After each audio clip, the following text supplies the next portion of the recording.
오늘 시편 31편 13절과 14절에 나오는 말씀은 하나님의 백성들을 다루시는 하나님의 손길, 그것이 우리에게 보여집니다. 사람들 사이의 모습을 통해서 하나님께 올리는 예배를 배우게 하시는 하나님의 인간을 다루시는 방식들을 우리가 봅니다. 가령 내 부모를 공경하라 하는 그 계명은 어떤 계명보다 앞섭니다. 사람을 죽이는 일이 굉장히 무서운 벌을 받을 일 아닙니까?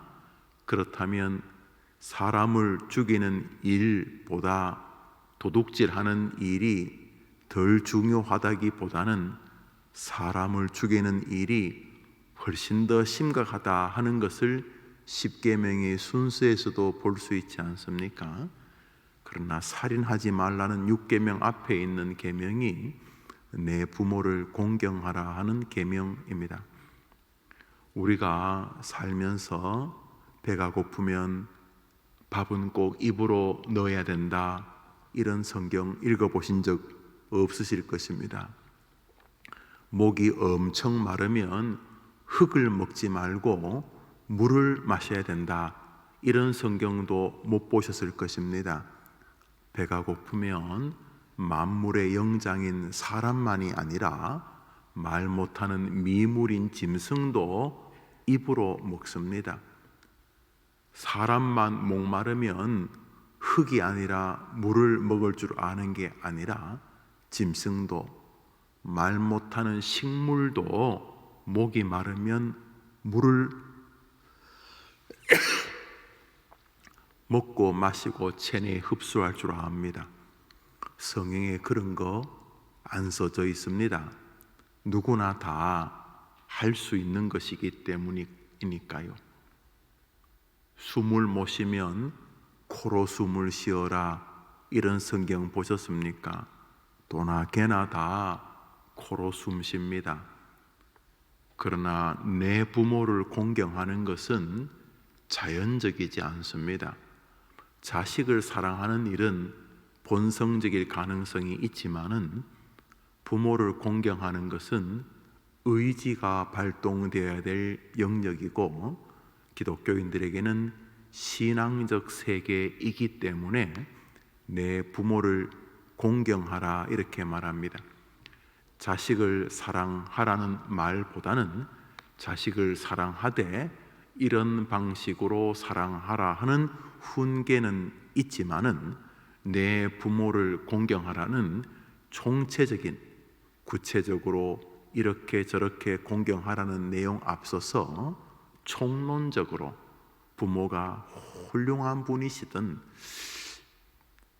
그렇지 못한 분이시든 부모 공경을 명령하신 것은 부모 공경을 통해서, 부모는 사람과 사람 사이 관계 아닙니까? 부모 공경을 통해서 우리 하나님이 참 하나님이시구나, 정말 공경과 경배를 받으실 만한 정말 우리의 아버지시구나 하는 것을 깨닫게 하는 거죠. 가령 부모님 공경하라는 명령을 수행하면서, 부모님을 공경하면서, 정말 부모님이 정말 공경할 만한 나를 사랑하시는 분이구나. 사람이 자기 사랑하는 거 알잖아요.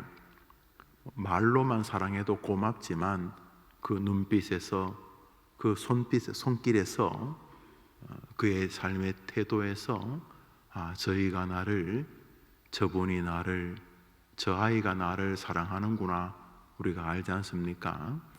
부모를 공경하라는 그 명령을 수행하는 동안 부모님이 나를 사랑 안 하셔도 주님이 말씀하시니까 공경해야겠지만은 부모님 공경을 자꾸 이렇게 해가려고 하는 동안 정말 이 어른이 나를 사랑하시는구나, 저 말 한마디에도 눈빛에도 측은하게 지켜보는 저 표정에도 이 자식이 나를 손녀와 손자인 나를 사랑하시는구나 이렇게 느끼면서 우리는 거기서 끝나지 않고 가만히 있어 보자. 우리 부모님 훌륭한 분이긴 하지만은 완벽한 분은 아니신데 저렇게 완벽하지 아니한 분조차도 자식인 나를 이렇게 사랑하신다면 완벽하신 사랑의 하나님 아버지는 나를 얼마나 완전하게 사랑하시겠는가. 우리는 부모 공경을 통해 그 인간들 사이에 주님이 명하신 그런 관계를 통해, 그런 방법을 통해, 그런 방식을 통해, 그런 어떤 하나님과의 어떤 명령을 수행하는 과정을 통해 사람과의 관계를 넘어 하나님께로 나아가게 하는 것이죠. 또 반대로 부모님을 이제 공경하다 보면 아이고 참 어른이 아이고 왜 이러실까? 아이고 참 어른이 이렇게 좀 아쉬울 때가 있다고 칩시다. 부모님을 공경하는 가운데 아이고 어른이 이렇게 이랬다가 또 저랬다가 그러시고 또 앞에 하셨던 말씀이 다르시고 또 저녁에 하시는 말씀이 다르시고 어떨 때는 참 자랑스럽지만 다른 사람들 앞에 또 어떨 때는 어떤 그런 모습이 좀 억지스럽기도 하고 뭐 자식이 나야 뭐 그렇게 또 이래도 저래도 이렇게 또 수용이 돼도 다른 사람들이 볼 때는 아이고 저 어르신이 왜 이러실까 하는 좀 아쉬움도 우리는 있을 수 있습니다. 우리 부모님이 훌륭하지만 완벽하진 않으시니까요. 부모님을 공경하는 동안 부모님의 약함을 보는 순간 왜 이런 명령을 하셨을까가 아니라 가만히 있어 보자. 육신의 부모님은 때로 연약하지만 참 부모이신 하나님은 조금도 부족함이 없는 분이 아닌가. 저렇게 부족함이 있는 부모님도 공경하라고 약속 있는 첫 계명을 주셨다면 완벽하게 부족함이 없는 하나님 아버지는 우리가 참으로 경배해야 될 분이 아닌가. 이렇게 인간 사이의 관계를 통해 하나님을 향한 마음을 우리에게 갖게 하시는 것이죠. 그런 면에서 하나님을 사랑하듯 사람을 소중히 여기는 것은 양자가 다 신앙을 보완하는 방식인 것입니다. 나는 하나님만 상대하고 사람은 별 관심 없어요. 이런 것은 있어 보이지만 완벽하게 부서진 신앙입니다. 사람 그렇죠. 귀찮죠. 차라리 하나님하고 이야기하는 게 낫지. 사람 귀찮아. 맞아요. 사람은요 99번 잘해주다가 한 번 뭐 토라지면 원수 되잖아요. 하나님은 마치 99번 잘못하다가도 한 번 회개하고 울면은 받아주실 것 같잖아요. 그러니 어느 쪽이 쉬워요? 훨씬 더 우리 인간에게는 하나님 쪽이 쉬운 듯 느껴집니다. 사실은 아니지만.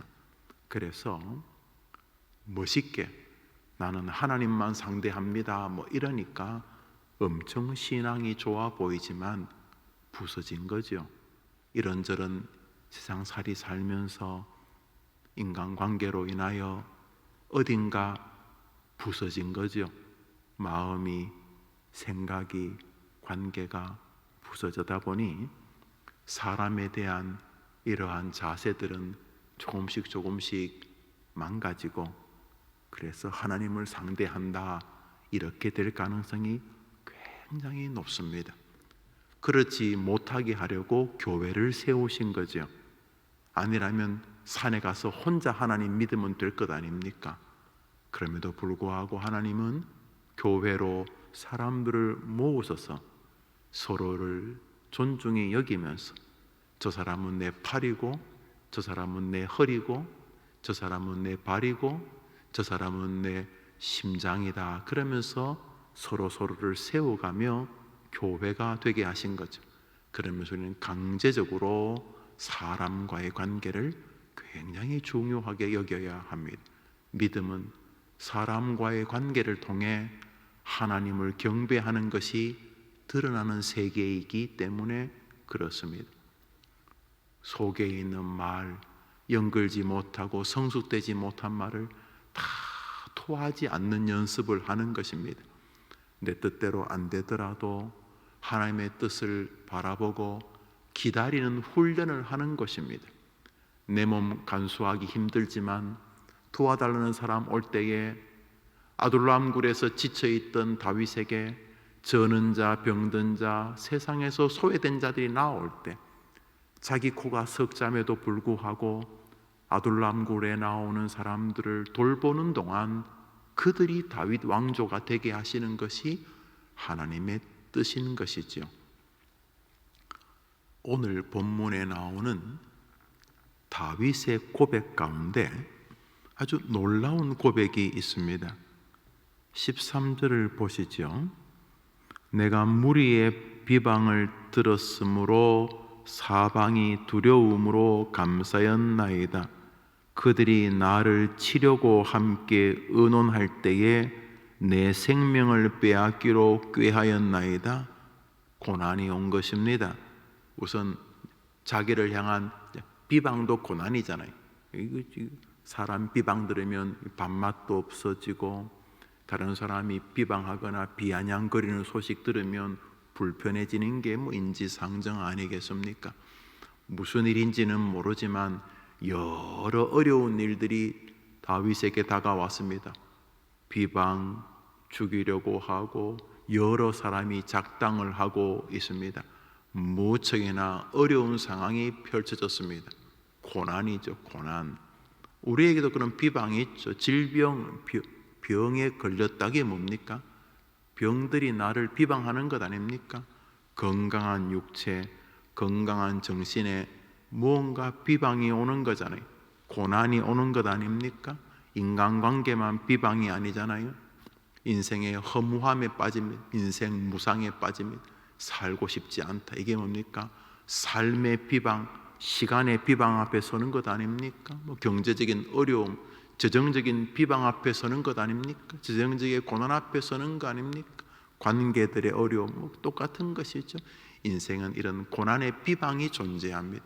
무언가 불편한 일이 생겼어요. 무언가 힘든 일이 생겼어요. 여기 이제 우리가 반응을 하게 됩니다. 여기 중요한 것입니다. 인간과 인간 사이에, 질병과 우리 사이에, 물질과 우리 사이에 무슨 어려움이 발생합니다. 그런데 신앙은 이 어려움이 발생하지 않는 게 아니고 이 어려움이 발생했을 때의 반응입니다. 리액션. 누군가가 말을 하죠. 말을 해도 멍하게 딴 데를 보거나, 이 사람은 뭐라고 열심히 말하는데 핸드폰 쪼물락거리거나 딴짓할 때에 그것은 올바른 리액션이 아니고 올바른 대화 방법이 아니지요. 상대방이 이렇게 대화할 때, 아 그래요? 아 그렇구만요. 가만히 있어보자. 그러니까 지금 둘째 아드님이 그렇다는 거죠. 이렇게 서로 리액션하며 반응해가면서 눈을 바라보면서, 아 그렇구만. 그래서 그랬구나.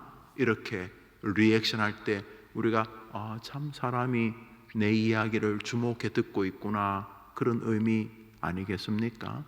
놀랍게도 오늘 본문은 인간관계든 질병이든 무슨 고난이든 물질이든 뭐가 됐든 간에 무슨 일이 우리에게 다가오지 않는 게 신앙이 아니고, 그런 일이 다가왔을 때의 리액션, 반응이 놀랍게도 신앙인 것을 볼 수 있습니다. 우선 다윗은 무언가 이런 고난이 다가왔을 때에 이렇게 말합니다. 우리 14절을 읽읍시다. 시작. 여호와여, 그러하여도 나는 주께 의지하고 말하기를 주는 내 하나님이시라 하였나이다. 그러하여도 13절이 다가올 때에 나를 비방하고 적들이 나를 괴롭히고 어려움이 막 달려오고 주변에 사람들이 모여가지고 저 다윗 어떻게 잡을까 서로 작당하고 막 이럴 때에 그럴 때에도 이 말이죠. 그러하여도 여호와여 그러하여도 나는 이렇게 리액션을 합니다. 뭐라고? 주께 의지하고 말하기를 그러하여도 주는 나의 하나님이십니다. 할렐루야. 자, 오늘자 날주 레위기를 잠시 봅니다. 레위기 24장입니다. 오늘자 날주 레위기 24장입니다.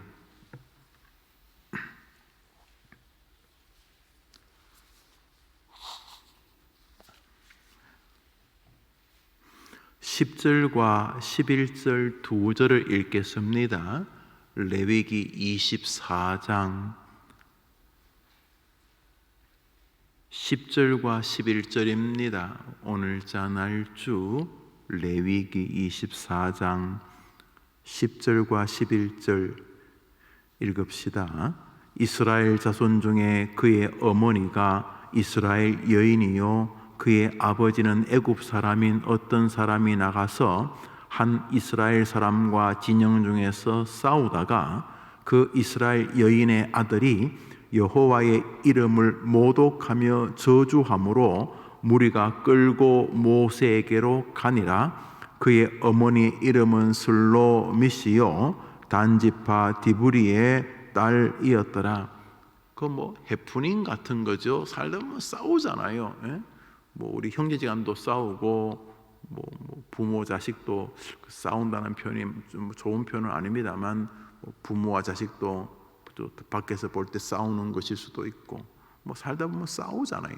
주먹 다짐도 하고 거의 뭐 주먹 다짐 일보 직전까지 막 말주먹으로 말 폭탄으로 막 서로 싸우고 뭐 그럴 수 있잖아요. 살다 보면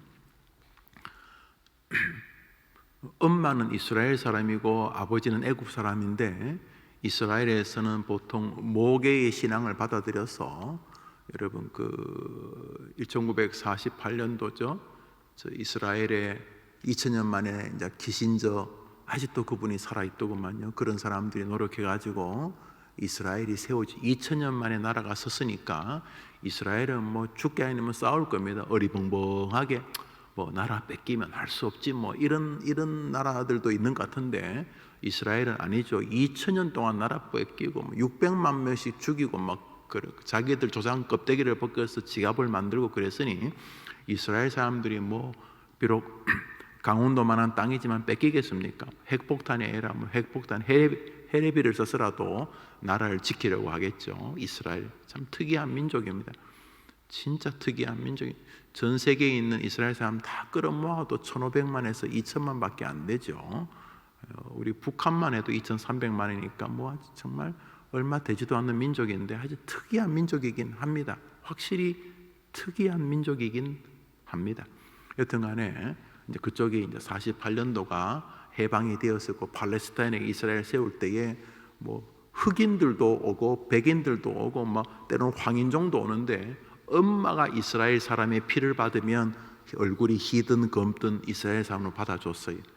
엄마가 이스라엘 사람이면 그 믿음의 정신이 엄마를 통해 신앙으로 이어진다고 받아들여서 이렇게 받아들였어요. 그래서 이스라엘 사람들 보면은 지금도 이스라엘 가면 흑인 이스라엘 사람도 있고 백인 이스라엘 사람도 있고 그래요. 러시아계, 뭐 아프리카계, 뭐 폴란드계, 독일계 이스라엘 다 있어요. 일본계 이스라엘 사람도 있던데 보니까 이스라엘 사람 자기가 이스라엘 국민이란 말이지.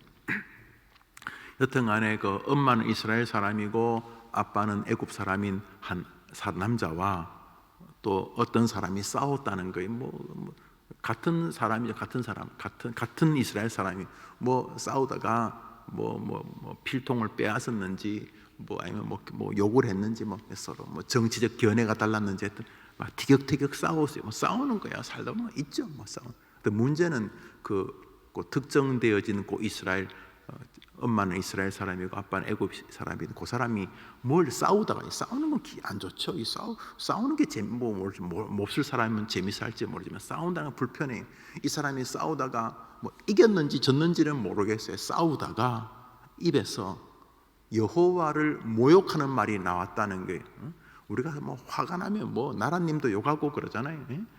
한동안은 뭐 박근혜 대통령을 사람으로 부르지 않고 욕하고, 요즘은 또 뭐 현 대통령님을 뭐 뒤에 대통령님 이렇게 부르는 사람은 최근에 못 본 것 같아요. 뒤에 뭐 뭘 붙이기도 하고. 과거 대통령, 우리나라 대통령은 그거 나오자마자 대부분 감옥 가니까 여러분 가급적 하지 마세요. 대그 가급적, 제가 그쪽으로 면회 가고 싶지 않으니까. 참 직업이 희한한 직업이에요. 뭐 아주 참 불행한 직업이 너무 참 몇 명 되지도 않았는데 뭐 대통령이라고 해야 몇 명, 이승만 대통령부터 시작해서 뭐 김구 선생님도 대통령으로 치나요? 뭐 그렇진 않고 거기는 뭐 그렇다 치더라도 뭐 이승만 대통령부터 대통령이라 그래봐야 몇 명 되지도 않는데 다 이게 뭐가 이상하잖아요. 참 안타까운 것인데 여튼간에 티격태격 싸웠는데 싸우다가 여호와 이름을 모독하게 됐어요. 싸울 때는 사람들이 그냥 뭐 말렸는지 그래 뭐 한번 해봐라 뭐 그랬는지 모르다가 그 사람이 뭐 툭 튀어나왔겠죠. 여호와 이름을 모욕하자 옆에 있던 군중들이 그 사람을 끌고 모세에게로 데려온 것입니다. 뭐 싸우는 것 때문이 아니고 모욕 때문에 모욕했다는 거죠. 16절을 읽읍시다. 16절 레위기 24장 16절 시작. 여호와의 이름을 모독하면 그를 반드시 죽일지니 온 회중이 돌로 그를 칠 것이니라. 거류면이든지 본토인이든지 여호와의 이름을 모독하면 그를 죽일지니라. 23절입니다. 23절 모세가 이렇게 판결합니다. 23절 시작. 모세가 이스라엘 자손에게 말하니 그들이 그 저주한 자를 진영 밖으로 끌어내어 돌로 쳤더라. 이스라엘 자손이 여호와께서 모세에게 명하신 대로 행하였더라. 지금 방금 시편 다윗하고 이 이스라엘 사람하고 삶의 컨디션이 지금 똑같습니다. 다윗도 지금 뭔가 힘들었어요. 사람들이 자기를 조롱하고 야유하고 공격합니다. 지금 다윗 상황도 안 좋아요. 이 레위기에 나오는 이 사람도 누군가랑 싸우니까 지금 어디 멍들고 얻어맞고 뭐 자기도 한두 방 때렸는지 모르지만 자기도 뺨도 맞고 주먹으로도 맞고 이빨도 흔들리고 여태까지 둘이 지금 다 지금 안 좋은 상황이에요. 그렇죠? 서로 축하하고 박수치고 그래야지 싸우고 얻어맞고 두드려 패고 뭐 이 좋은 거 아니잖아요. 여기도 지금 둘 다 안 좋아요. 근데 리액션이 전혀 달라요. 리액션이 이쪽은 비록 세상이 나를 조롱하고 무척이나 힘들어도 그러하여도 나는 여호와를 자랑하였나이다. 여러분의 삶이 오늘 하루 그렇게 되어야 하는 것입니다. 이게 쉽습니까? 안 쉽습니다. 불신자들은 그런 우리를 미쳤다고 할 것입니다. 그러나 주님은 우리에게 기다리고 계심을 속이지 않고 오늘 드러내고 계십니다. 조금만 싸우면, 조금만 공격당하면 돈이 없니? 죽어버려. 누가 나를 싫어하니? 죽어버려. 몸이 아프니? 죽어버려. 사람이 나를 인정 안 해주니? 죽어버려. 뭐 교회 밖에서도 마찬가지, 교회 안에서도 뭐 나를 안 세워주니? 뭐 어쩌니? 뭐 어쩌고 저쩌고 뭐 집에서도 사회에서도 세상에서도 아니 자기 홀로 있을 때도 계속 이런저런 이유로 리액션이 참혹하면 안 된 것입니다. 대부분의 사람은 그러고 있습니다. 이 사람은 극단적이지만 저거들이 싸우다가 화가 나니까 갑자기 하나님에게 막 모욕을, 하나님 왜 이런 식입니까? 왜 나를 왜 이래 만드셨습니까? 뭐 이러면서 인생에 어려움이 왔을 때 전혀 다른 두 사람의 리액션을 보게 됩니다. 이게 엄청난 일이 아니라 우리는 오늘 하루 종일 다반사입니다. 오늘 하루 종일 이런 일을 수십 번 수백 번 겪을 것입니다. 밖으로 드러나든지 내 마음 안에서든 계속 우리는 리액션을 합니다. 하나님 고맙습니다. 하나님 힘 주십시오. 왜 이따위입니까? 뭐 하나님이 우리 그렇지 말을 하진 않지만 이미 내 마음 속에 은근한 원망이 왜 이런 식입니까? 왜 있다고 식입니까? 이스라엘 백성들이 계속 모세를 원망한 이유가 뭐 다리 아프느니 왜 만나만 주느니 뭐 아침마다 기적을 아침마다 새벽마다 황홀한 만나가 내리는데 처음에야 뭐 맛있었겠죠. 야, 이거 신기하다 뭐 그랬지만 와 맛있다 그래. 시간이 지나면서 이거 당연한 줄 만나를 먹는 게 이게 당연한 줄 알았어. 아침마다 이 날주 아침마다 이 성경을 읽을 수 있다는 여러분이나 저나 이 책 저 책 찾으려고 책방을 뒤적거리거나 책장을 뒤적거리거나 하지 않아도 인생의 길을 찾으려고 이 사람 저 사람 찾아다니지 않아도 여기 길이 있고 빛이 있는 하나님의 말씀이 있다는 게 얼마나 영광스러운 것인데 어느덧 아침마다 내리는 만나는 당연한 거예요. 새벽마다 40년 동안 그 만나로 살았는데도 불구하고 원망은 떨어지지 않아요. 계속 원망하는 거죠. 놀랍게도 여호수아와 갈렙만이 하나님이 우리와 함께 하신다고 고백했던 것이죠. 리액션. 오늘자 날주 디모데후서 3장입니다. 오늘자 날주 디모데후서 3장입니다.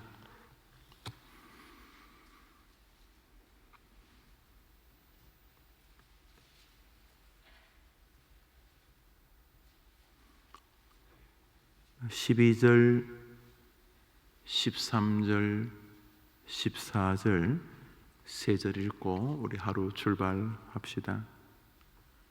12절, 13절, 14절 시작. 무릇 그리스도 예수 안에서 경건하게 살고자 하는 자는 박해를 받으리라. 악한 사람들과 속이는 자들은 더욱 악하여져서 속이기도 하고 속기도 하나니 그러나 너는 배우고 확신한 일에 거하라. 너는 내가 누구에게서 배운 것을 알며 이라면서 이제 뒤에 성경의 존엄성으로 이어지는 디모데 후서 3장을 보면서 오늘 놀랍게도 그리스도 안에서 믿음으로 신실하게 살아보려는 사람들에게 박해가 요령껏 피해 다닐 것이다 그렇게 말씀하지 아니하시고 무릇 그리스도 안에서 경건하게 살고자 하는 자는 박해를 받으리라 그랬으니 요리조리 어려움을 피해 다니는 것만이 우리의 능력이 아니라는 것을 알 수가 있습니다. 자녀들을 사랑하기 때문에 자녀의 어려움을 부모님이 다 미리 치워주려고 대비해 주려고 하시는데 충분히 의미 있고 가치로운 일일 수 있겠습니다만 하나님 나라의 방식으로는 꼭 탁월한 것만은 아니라는 사실을 알 수가 있습니다. 오늘 하루 무슨 일을 만나시든 간에 그런 일이 다가오는 것 때문에 너무 원망하지 마시고 심지어 박해를 받게 될 것이라고 말씀하셨으니 인생에 이런저런 어려움이 다가올 때에 본능적으로 영적인 리액션, 축복의 리액션, 이 일에 하나님은 내가 어떻게 하나님 앞에서 반응하는지를 보고 계시고 내 인생이 레위기 이 사람과 영원토록 복을 받는 다윗으로 나뉘어질 분기점을 내가 오늘 지나는구나. 오늘 2021년도 4월 20일 오늘이 내 인생에 굉장히 중요한 분기점이구나. 어려움이 다가올 때에 오늘 하루 통증, 질병과 시작하는 육체적인 어려움을 가지고 하루를 시작할 때에 적지 않은 재정적 곤란함이라는 어려움을 가지고 시작할 때에 오늘 내가 레위 사람처럼 될 것인지 이거는 뭐 상상도 할 수 없는 그때나 미래나 영원토록 복을 받는 다윗과 다윗 인생이 될 것인지 오늘 갈림길구나. 내가 오늘 내가 하나님 앞에서 어떻게 리액션을 하는가. 겉으로도 속으로도 영혼으로도 오늘 내가 어떻게 하나님 앞에 대할 것인가. 오늘 나를 좋아하는 사람은 자기를 좋아하는 사람하고 있고 싶지만 때로는 자기가 좀 뻑뻑한 사람하고도 오늘 지내는 거 이거 충분히 가치 있다. 이거 굉장히 가치 있는 것이다. 이러면서 오늘 주님 앞에서 거룩한 영적 리액션에 여러분들이 축복의 주인공 되기를 주님의 이름으로 축복합니다. 우리 주님 가르친 예배를 마치고 자유롭게 기도하며 하루를 출발하십니다. 하늘에 계신 우리 아버지여, 이름이 거룩히 여김을 받으시오며 나라의 임하옵시며 뜻이 하늘에서 이룬 것 같이 땅에서도 이루어지이다. 오늘날 우리에게 일용할 양식을 주옵시고 우리가 우리에게 죄 지은 자를 사하여 준 것 같이 우리 죄를 사하여 주옵시고 우리를 시험에 들게 하지 마옵시고 다만 악에서 구하옵소서. 내게 나라와 권세와 영광이 아버지께 영원히 있사옵나이다. 아멘. 기도합시다.